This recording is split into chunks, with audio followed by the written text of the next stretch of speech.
Hi everybody, I'm Cardella, and today I want to talk about salary caps in professional sports. 115 million, 198 million, and 81.5 million are the three salary caps in professional sports: the NHL, the NBA, and the NFL. Since I've been doing research on this subject, I've been finding more and more information, and I find it very important to find this information because I want to eventually become a professional athlete. So a salary cap is a maximum amount of money a team can spend each year. There's a soft cap, which is a suggestion. Which is a suggestion of the amount of money a team can go over or under each year. There's a hard cap, which is a hard limit. No team can exceed it in that given year. And then there's a minimum, which is the least amount of money a team can spend each year. A recent example of a salary cap would be Patrick Mahomes' $500 million 10-year extension with the Kansas City Chiefs.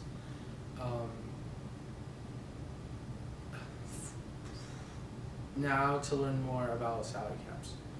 The three main types are a soft cap, a hard cap, and minimum limits. The soft cap in the NBA would be $115 million, with the exception of going over or under. And then a hard cap in the NFL would be $198 million, which no team could exceed. And then a minimum limit would be, in the NHL, the hard cap is $81.5 million, but the soft cap would be $58.8 million. And then in NFL, the hard cap would be $198 million, and then the minimum limit would be $176 million, or 89% of the limit.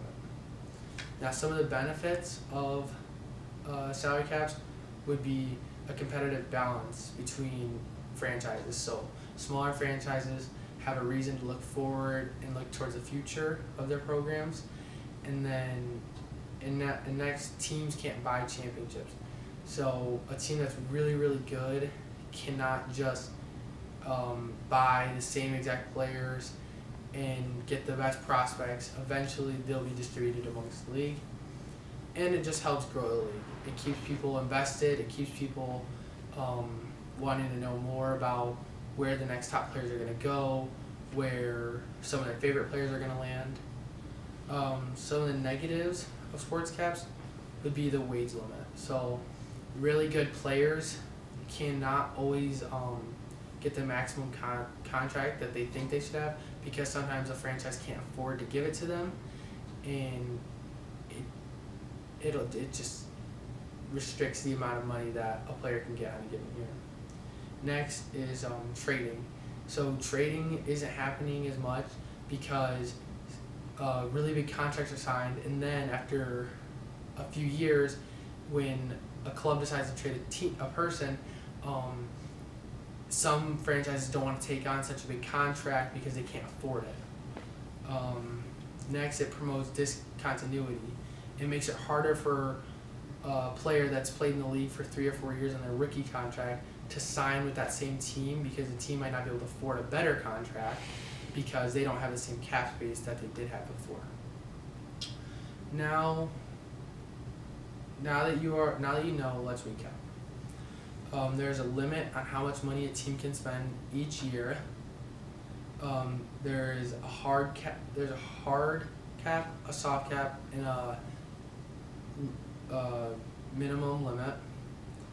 I started the speech talking about Patrick Mahomes and what his $500 million 10-year contract meant to salary caps, and basically that means for the next 10 years, the Chiefs have $148 million to distribute amongst 52 players on their active NFL roster.